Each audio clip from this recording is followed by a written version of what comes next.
This season of the Urban Conservative podcast is brought to you by Newton for Senate, working to improve education, reduce taxes, and keep North Carolina #1 for business. Find out more at newtonforsenate.com. This episode of the Urban Conservative has also been sponsored by Case Technology Consulting. Help your business get value out of its data and become more efficient and streamlined. Case Technology Consulting. Check out the link in the description.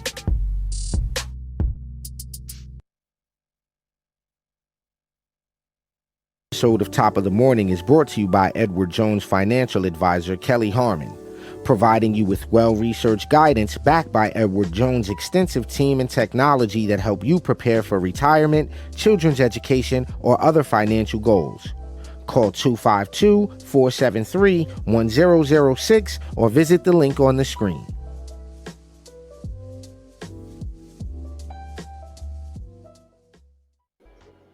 All right, ladies and gentlemen, you know what time it is. It's time for Top of the Morning, the best 30-minute morning show on the internet.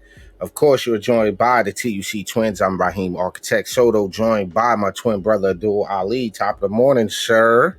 Top of the morning to you, bro, and to everybody joining us via Facebook, Instagram, YouTube, wherever you are listening at. Drop us a comment. Let us know where you're watching from so we can give you a shout out.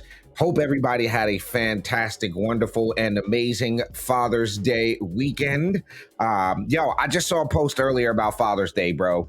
And the question was, how many fathers actually, single fathers, go, well, I'm a mother too, and then celebrate Mother's Day? How many of those guys do that? I haven't heard that wild stuff yet. I haven't heard one of those two. I haven't heard that. Okay. I haven't heard that. No, okay, yeah, and I'm on the Elgato, yeah. All right, okay, cool. Well, again, ladies and gentlemen, make sure to head over to the website, tuconservative.com is where you can get yourself one of these right here. You can get yourself one of them kind of t-shirts or mug or whatever else you so desire. You can also sponsor the podcast by visiting tuconservative.com. Shouts out to all our partners, our underwriters, our sponsors, and all the folks that support us. All 875,000 people this month alone over on IG and across social media. So shouts out to all of you folks. And make sure you check us out wherever you get your podcast from. So I want to start off. I wanted to bash. Just because you said it, I'm going to do it. But oh my God, their podcast is like not popular. Like, look at the number. Yo, their podcast is not popular. Like, they're not popular. We gotta stop them. We can't like let them be popular. Like, yo, that's hilarious to me, bro. I know. I'm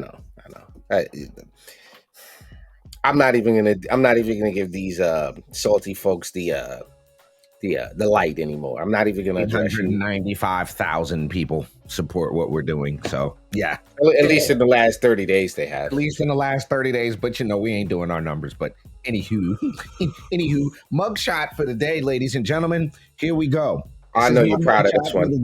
I know you're proud of that one. Hold on. I love it. No matter what life throws at you, at least you don't have ugly kids. I gotta say, we don't have ugly kids. Like, I mean, if you're offended by the fact that you could potentially be one of the people that have ugly kids, I don't know what to tell you. I'm sorry you feel that way, but everybody's beautiful inside. Everybody's beautiful on the inside. Everyone's beautiful under God, right? God, we're all God's babies. So there you go. What are we starting out with this morning, bro? I don't know. I wanted to like Juneteenth agitates me, for the record. It just every year. What do you mean? Black History Month and Juneteenth agitate me. They agitate me. Like those. They tell more. Okay. This agitation. Well, because it's a tad disingenuous. It's a marketing. It's okay. So we supposed to learn American history all year long, right? Sure. So the idea that you're going to whittle Black History Month, I need a White History Month. That's what I need. What about Chinese History Month? I need a Chinese History Month. So what I'm saying is it's a tad disingenuous. The idea of Juneteenth, this is why it agitates me, is because Democrats should not be permitted to celebrate it. They shouldn't be allowed. Here's my question. What about the slaves that were not free in places like Delaware after, after the Juneteenth thing? What about those places? Yeah, just Democrats shouldn't be allowed to celebrate it though. Okay. Y'all did not vote in favor of freeing anyone. Ooh, Okay, good, let's good. just let's knock off the malarkey. Y'all party was not in favor of freeing a damn soul. Not Wow. one. Not when it came down to the votes. If we pull the numbers, right? If we go Yeah. by the numbers and we go pull up the votes, the Democrats voted 100% in favor to not free the slaves.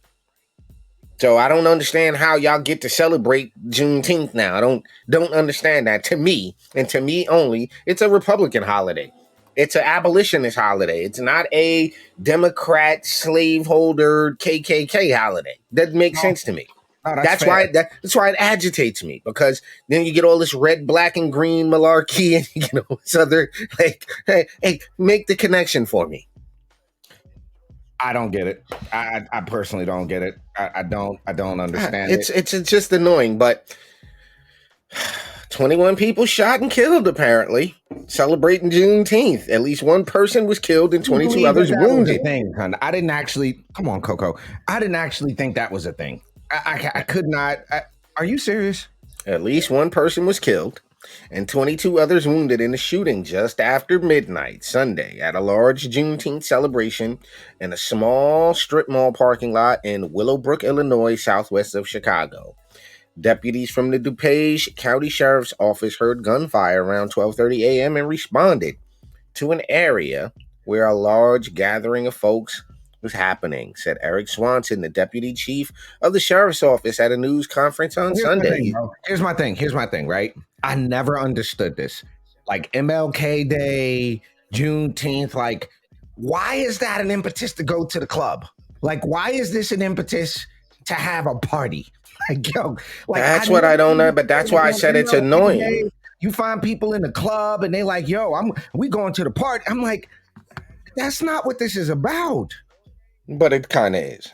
That's what I'm trying to tell you. That's why it's so frustrating. We having a Juneteenth barbecue, not a Juneteenth solemn day of remembrance, not none of that. Y'all Not a finna make church service.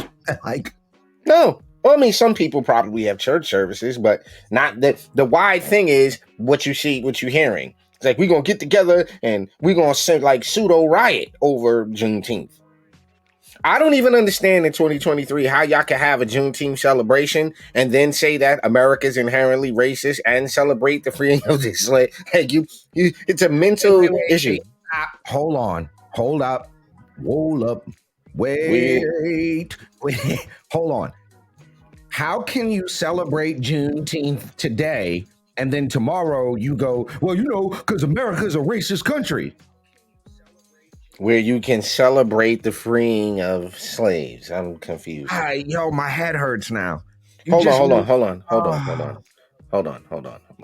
We have to do this one more time. We have to do this one more time before we get off this June thing. We have to do this one more time. Okay, we have to do this right now. We have to do right now. All right, I'm gonna share this tab.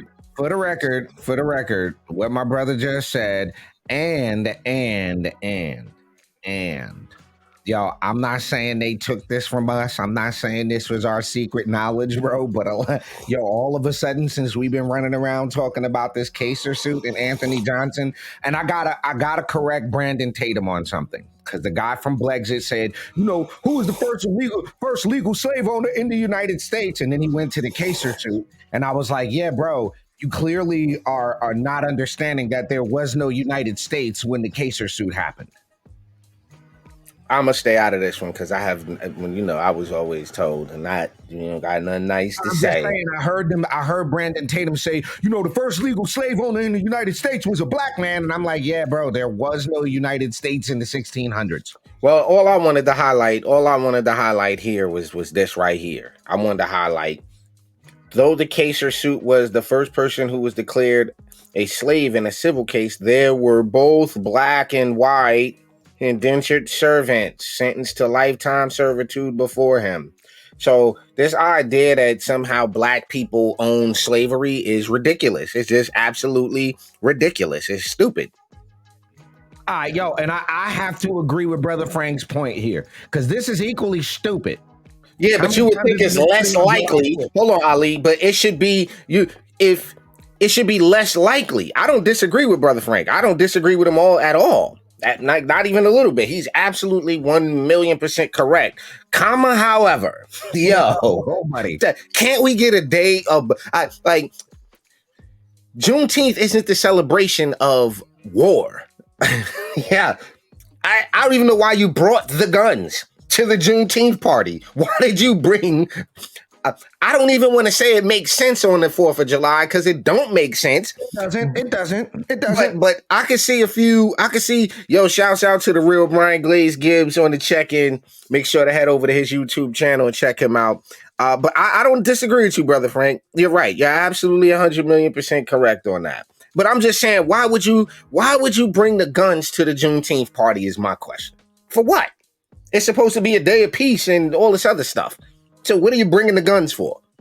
But anyway, I had to share that, Ali, because this notion that somehow we as Black people are the sole owners of slavery is ridiculous. It's just not historically accurate, right? And it's just not a thing. That's not a thing. Even here, white people were slaves. White people were slaves too.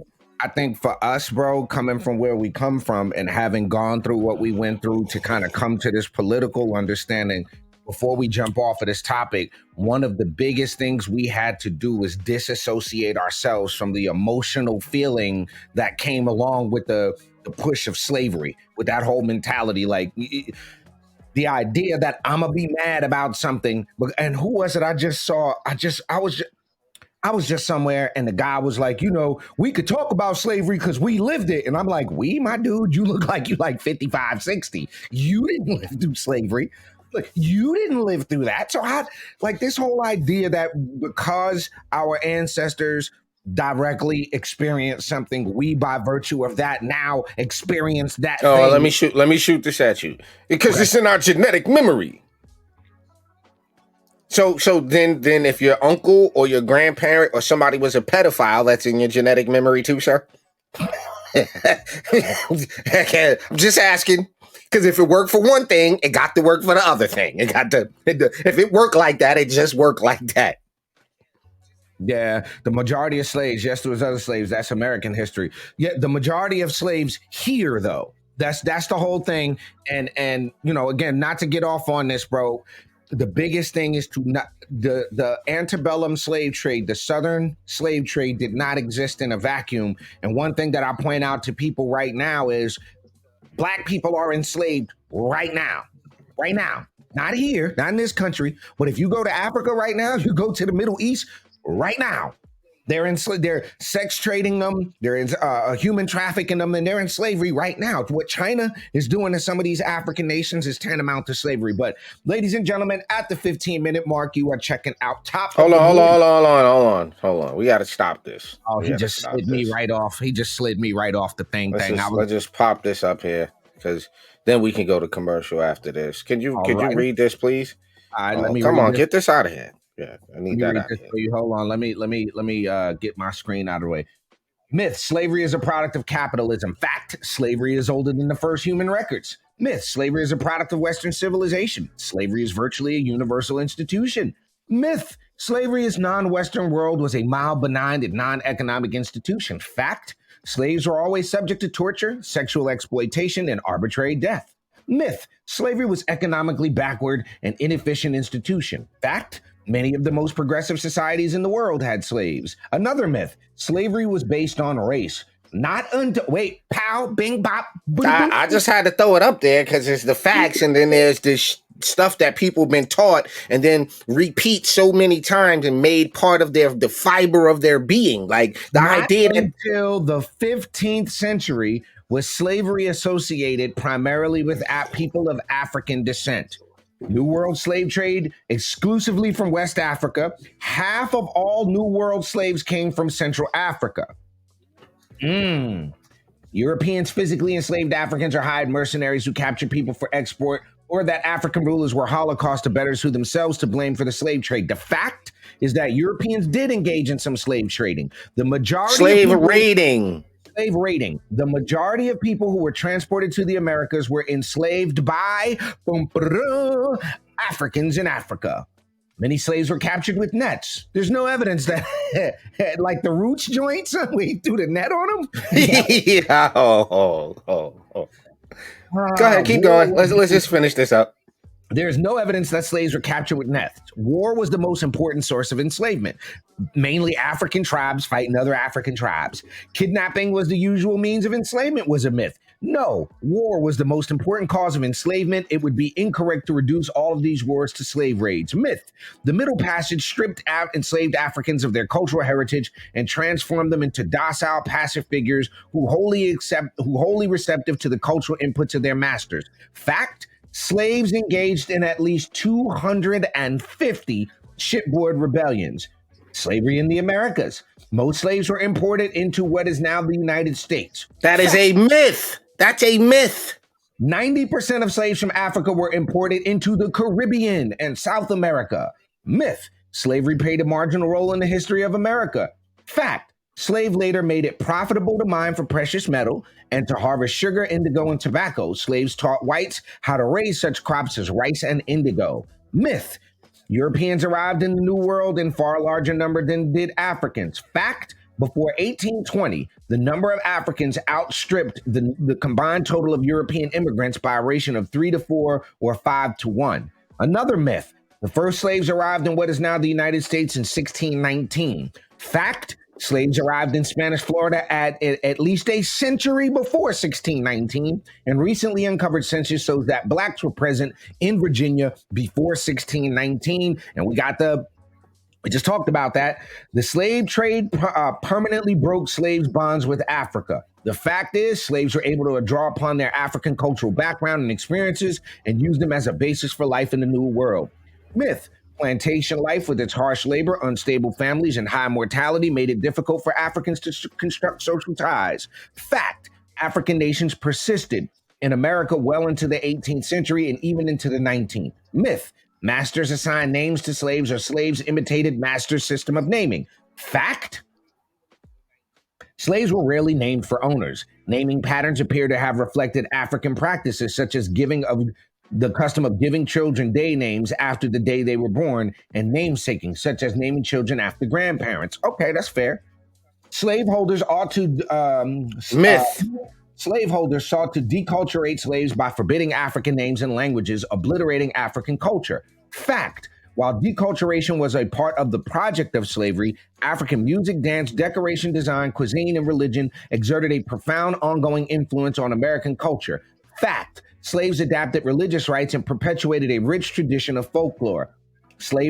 Myth. Slaveholders lost money and were more interested in status than money making. Slaves did little productive work. The fact. Slaves worked longer days, and more of their life. Another myth. Slavery was incompatible with urban life and factory technology. Fact. Sugar mills were the first true factories in the world. Slaves were widely used in cities and various kinds of manufacturing crafts. Another myth. Slaves engaged almost exclusively in unskilled brutish field labor. But the fact is, much of the labor performed by slaves required high skill levels and careful, painstaking effort. And another fact, masters relied on slaves for skilled craftsmanship. This is interesting. Myth. West and Central Africans received their first exposure to Christianity in the New World. The fact is, Catholic missionary activities began in Central African Kingdom of Congo half a century before Columbus's voyages of discovery, and Congo converted to 1491. A sizable community of African Christians developed around Portuguese settlement. Yo, bro, we could keep going. Yeah, I don't think it's necessary at this point. And Frank, yo, hold on. Nah, see what I'm saying? See. I can't stand when people do that though. It's ridiculous. Who said that, bro? Why is you letting the cognitive dissonance and the uncomfortability of the facts get to your emotions? The facts are the facts. No one on here said it was pleasant to be a slave. I will give you $100 if you can rewind this show and tell either one of us where we said it was pleasant to be a slave or slavery was good or the slaves had it good. No, it's just the facts are kicking your ass right now. That's what's happening. And you don't like them. And you don't have to like them. They still gonna be the facts. They gonna be the facts whether you like them or not. All right, let's do a couple more just because. All right. Myth. Upon arrival in Latin America, slaves were given hasty instruction in complex foreign religion in a language they could barely understand. The fact, a certain number of slaves were baptized Christians and others were familiar with Christianity. And I'm just gonna stop right there. 2 words for you. You ready? When they talk about Christianity coming to Africa by way of the European. Oh no, I'm done. Do they pray to Alex Haley? Ha and ha. I got 2 words for you. You ready for it? Well, 4 words. Ready? What? Coptic church, number 1. Oh, wow. Second one I got for you is Ethiopian Christianity. You want to talk about ancient Christianity, you got to go to the Coptics and you got to go to Ethiopia. Now, myth. Before the Civil War, Southern churches were highly segregated. Let me go to this last one. In 1860, slaves constituted about 26% of Southern Baptist church membership. Myth. Slave Christianity was essentially a religion of docility. Fact. Christianity was dual-edged and marked by millennialist possibilities. Whites could not prevent black teachers from turning Christianity into a source of self-respect and faith.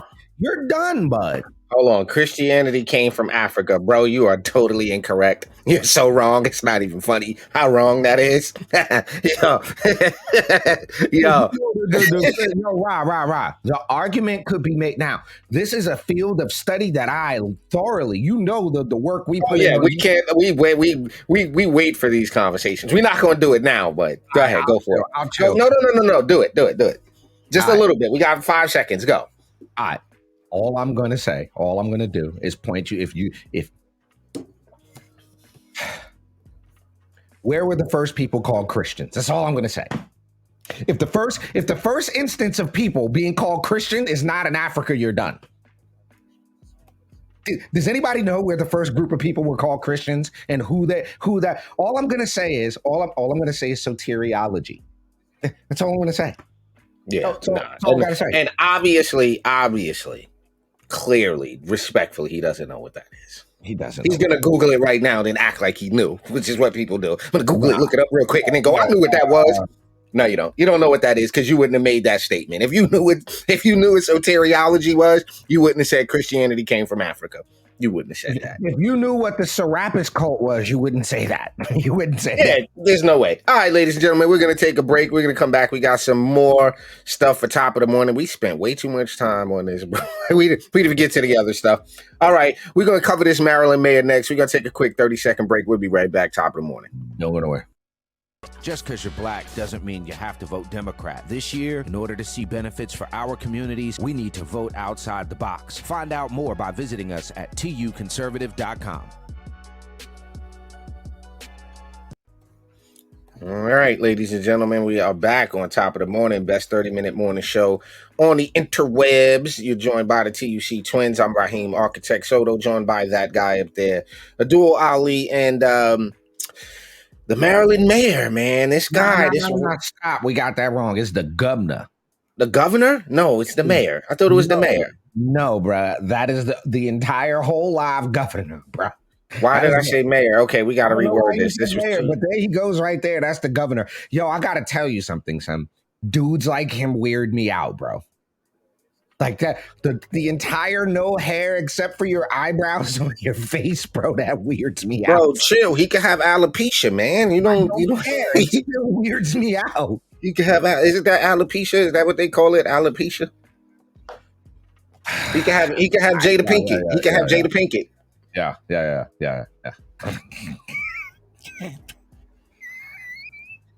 All right, bro. Listen, Mr. Tariq Nasheed Jr., we not doing that, bro. The Umar Johnsoners in the school of thought y'all come from is just hysterical, bro. You gotta stop. You gotta stop listening to YouTube videos and start doing research, bro. But anyway, go with this story. Go with the story. Maryland Governor Wes Moore, a Democrat, said in an interview that the country's recent string of book bans is castrating. Yeah, I gotta pull up the definition of castrating right now. Please pull up the definition of castrate. Maryland Governor Wes Moore said in an interview that the country's recent string of book bans is castrating children because children should be reading about getting oral sex. They should be. That's what they should be doing in 3rd grade or 4th grade, right? Like it's oh. What you got there, buddy? To deprive a male, animal, or person of the testes. So now you're gonna have to explain to me how banning a book about sexual activity in a school is taking away the genitals of the testicles of a male. You're gonna have to explain that. What was the statement? Go ahead. Systems across the country have been hit by pressure from parents and conservative lawmakers to ban books that contain certain themes, including LGBTQIA+ and African American history and literature. That is so disingenuous. I am waiting for it. Disingenuous, bro. I'm waiting for his scandal. There's always a scandal. When these guys come out with this stuff, there's always a scandal. In an interview on MSNBC, host Jen Psaki asked Moore for his thoughts on recent book bans, and this is what he said. I continue hearing people making the argument that we're doing it because we want to prevent our students from having discomfort or guilt. He told Psaki, because we don't want our students to be able to really wrestle with these really difficult things in times when they are maturing as individuals and difficult historical points. But the thing I realized and I want to speak about is that it's actually not true. It's a guise. It's not about making kids feel uncomfortable. It's about telling other kids that they shouldn't understand their own power. In other words, white kids are bad. All white kids are racist. If you're a white kid, you're somehow an oppressor. If you're a white kid, you can't possibly fathom or understand what it means to go through a struggle. You have white privilege. And on the obverse of that, if you're a black kid, you're automatically oppressed because of the past, and you're automatically less than. And these white kids, we should be telling you that. Says the guy who is elected as the governor of fucking Maryland, bro. Like, come on, man. I don't have that much energy to shave all of the hair off of my face, bro. I'm just staring at his face. Like, none of that. Isn't that like an army thing, though? A military thing? Nah, so the thing is, apparently in politics, the American public likes their politicians clean shaven. It's apparently the thing. If you notice, you don't see too many guys in Congress that have goatees and beards and all that kind of thing, because that allegedly the American public likes their candidates clean shaven. You wear the navy suit, you wear the navy blue suit if you want to put forth. And you have to do the hand gestures and All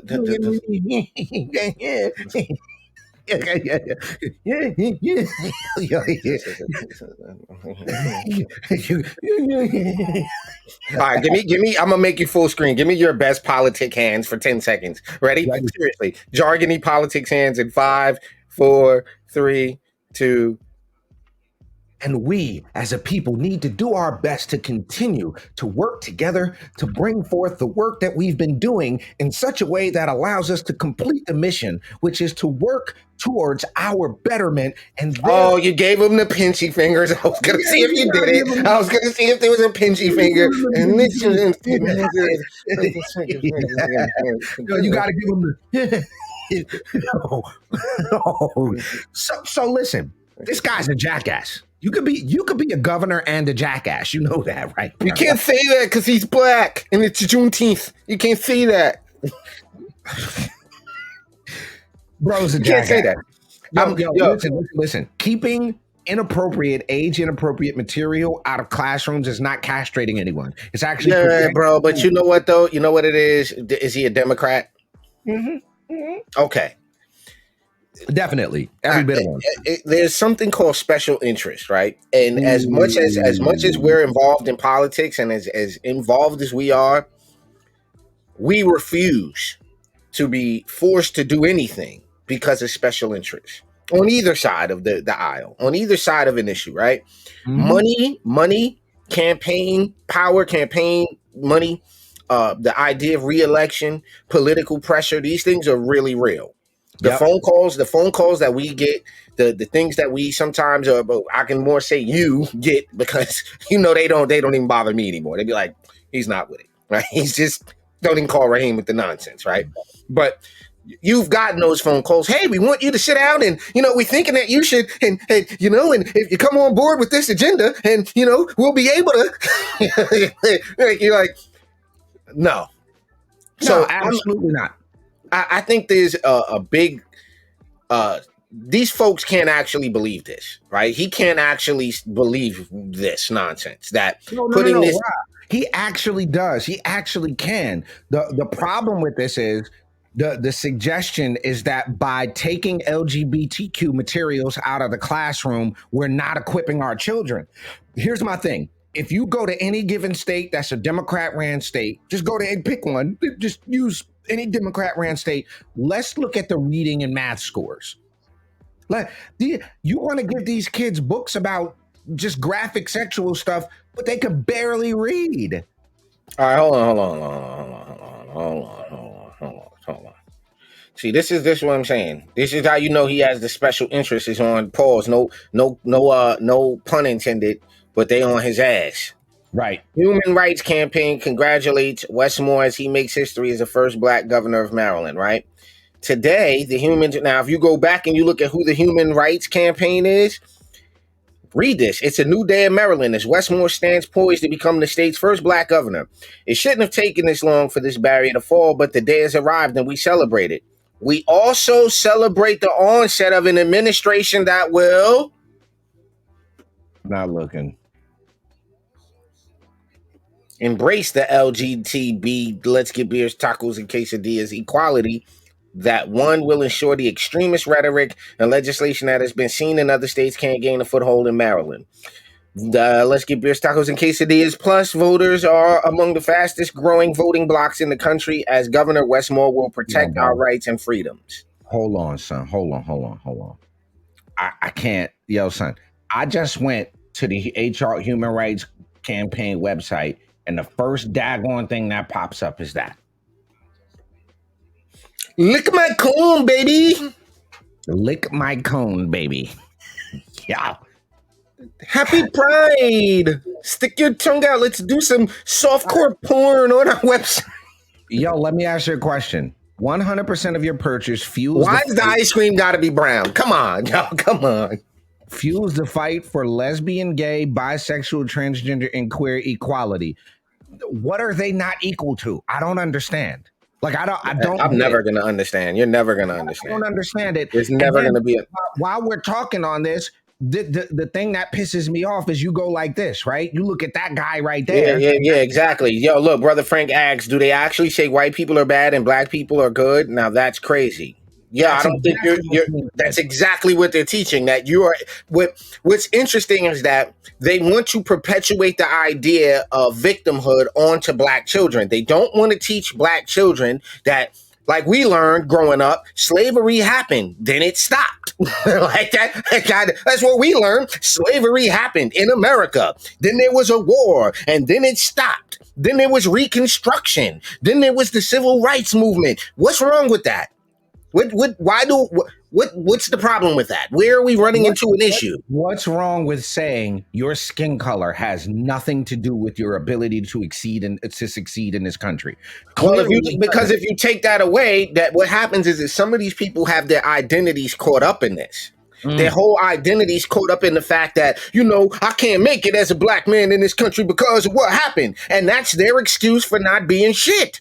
That's your excuse to have an out when shit gets too hard.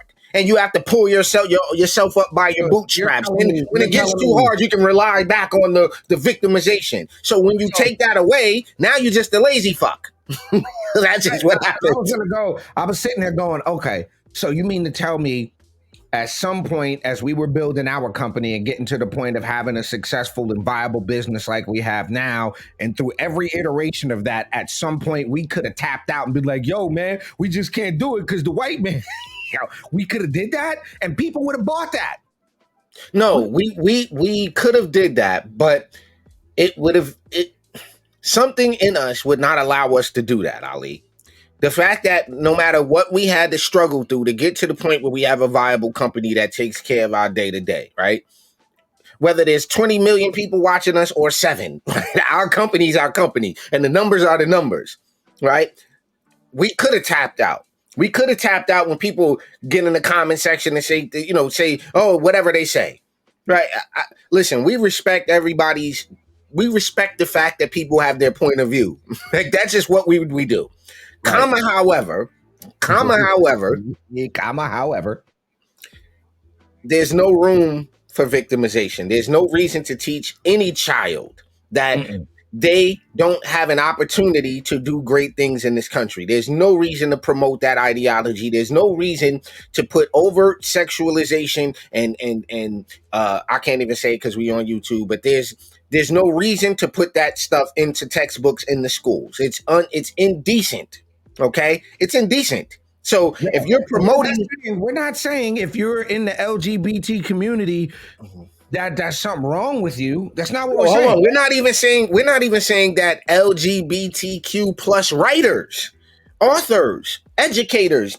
Listen, what does it matter what your sexual preference is when it's 2 + 2 and it's in 1776 and 1492 and 1965 Civil Rights Act and these are the amendments to the Constitution and this chemical with this chemical makes this reaction? Where does that you like? whatever you like, where does that come into the equation? It shouldn't.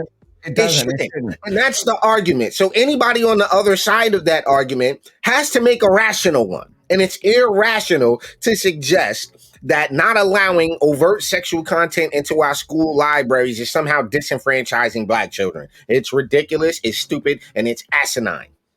Hold on. Here's the interesting thing, right? Here's the interesting thing about Frank's brother Frank's comment here. LGBTQ plus is the most protected group of people in America. They got laws to protect them. Here's the interesting thing about this. What you see on your screen is actually a whole live man. That's a whole live man right there. That's a man.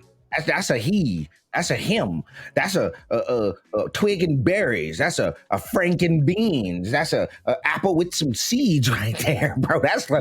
My thing is, why can't we recognize that there's a mental issue? There's a mental health issue. When you put on them long ass nails and you do your face like that, and then I'm supposed to call you ma'am?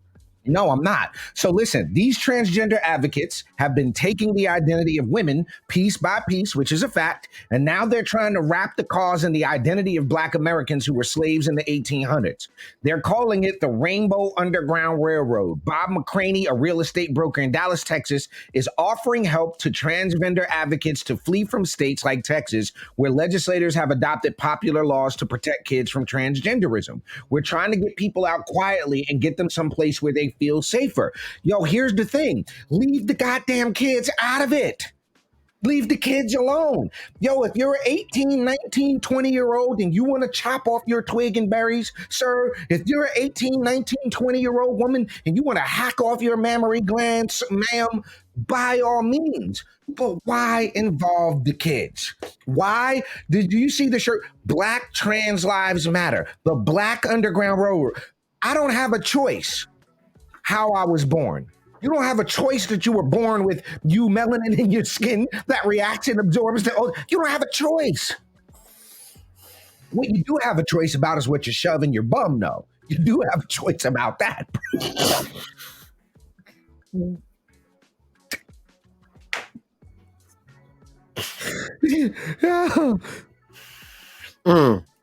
Hold on. Oh my God. Holy fucking Jesus Christ, bro. Hold on. Now, bro, you tap out in the NCGOP vice chair when times got tough for you. Yo. Can I tell him? Frank, you need to call us, bro. I'm not even going to do this on the show. You need to call my brother. Because what you're doing is called talking out your ass. That's what we call that in the hood. You talking out your ass. You have no idea what you're talking about. No clue. I'm going to say this. I didn't see you at the convention, bro. So I'm gonna say I didn't see you at the convention, bro.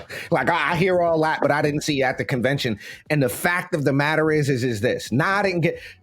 Sometimes as a leader, you have to take stock of what's valuable, when to fight, where to fight, and how to fight. One of the things you learn in the military, you learn in the army, is sometimes it's better to retreat. Sometimes it's better to go back and redraw battle plans.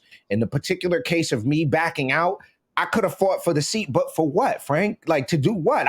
I'm the vice chair now, and I got nah. The work don't stop. So the fact of the matter is, I ain't even gonna get into that, bro. Nah, now we have to get into it. Now it has to be gotten into in this last 5 minutes here. Yeah, Can you explain to Frank what happened and how it happened? For those who don't know what happened at the NCGOP convention, and I'm gonna need you to pull up the video that's on Facebook of your speech at the convention. So, but respectfully, Frank, you talking out your ass, bro. Like, that's called you just running your mouth to run your mouth. You have no idea what you talking about. And that is becoming a pattern. Like, it's a pattern of you saying things where you don't know what the hell you're talking about. So what's going to happen, Ali, is I'm going to start ignoring his comments because I don't know where these people get this stuff from. Like, it's ridiculous. All right. So I got the video pulled up here, right? Pull up the video, please. All right, hold on. I got the video. Ridiculous. People just be talking to talk. Like, no clue what they're talking about. You see it? Yeah, go ahead. Pull it up. I announced a few months back my intention to run for vice chair of this wonderful party. And the first phone call, or one of the first phone calls I made, was to our existing vice chair. Stop it. I said, Susan, stop I'm going to run a clean campaign. Pause it. Pause it. Did you hear what he just said, Frank?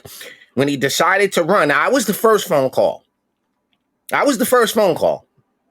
not saying I was the first to know, because obviously his wife and his family at the house had to know what he was going to do. I was the first phone call.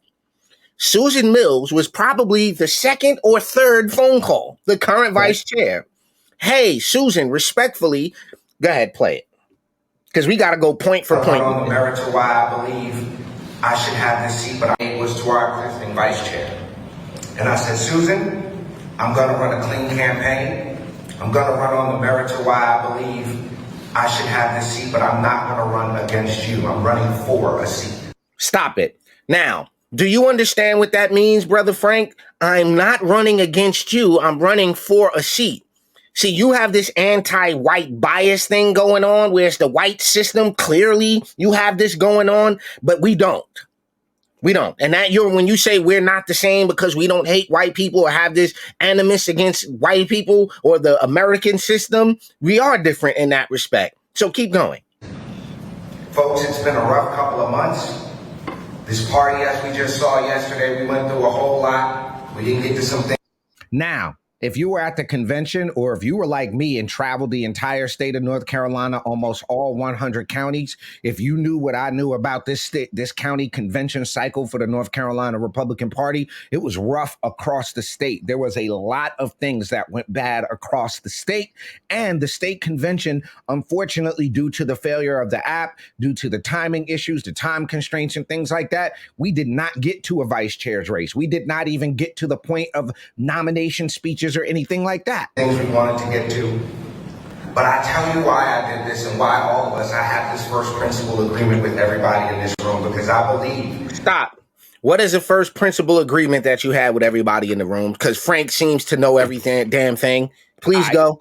The first principle agreement that I have, not just in that room, but in any room that I go in and work with Republicans, is that I believe we are all there for the right reason. I don't take people and say, you're only here to get a piece of power. You're only here for a position. You're only here to make money. No, my first principle agreement is I'm here and I believe that you're here for the right reason.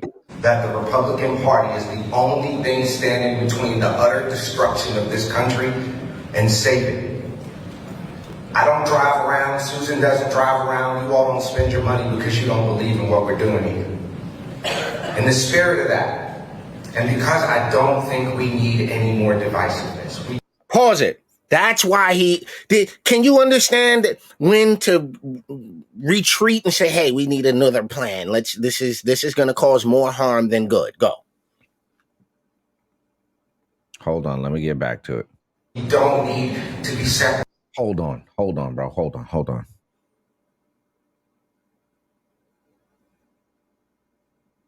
Agreed, Frank. All of that was out of Yeah, pocket. but listen, you can't do that. Nah, stop it. Just stop. Don't interrupt the video for the comments no more. Because hold on, pause it, Ali. Pause it. I'm saying take that comment down. Take the comment down. No more Frank comments. I'm not doing it no more. Because you just 2 comments ago was disrespectful. You made an assertion. You made an assumption or some you just made an ass out of yourself when things got rough which is BS. So now you don't get to come back with that. Go ahead. And because I don't think we need any more divisiveness, we don't need to be separated anymore. You know, folks, as a county party chairman, I'm just telling you, you all are the most independent-minded, hardest people to wrangle together there is on the planet. Good gosh almighty. Go ahead, let it rock. But I love the fact that we fight like cats and dogs, but when we leave out the house, we need to leave unified. Right? Hold on, pause it. Is that a foreign concept? It must be a foreign concept to some people that when, as Republicans, as conservatives, even if we internally have issues, we need to leave unified. We need to know we're fighting against a common enemy. That may be not each other. Go ahead. So look, I could sit here and tell you all the tens of thousands of miles I've driven. And all of y'all know me and all the work that I've done, and I'm not going to stop doing it. But because I believe we need to move forward together, because I don't think we need not one more iota of dysfunction and divisiveness in this party, I'm going to respectfully decline and withdraw my candidacy for vice chair. Okay?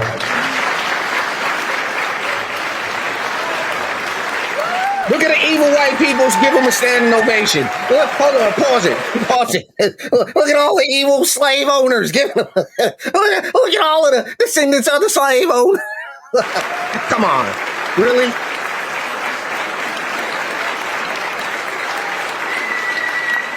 Listen, Ali.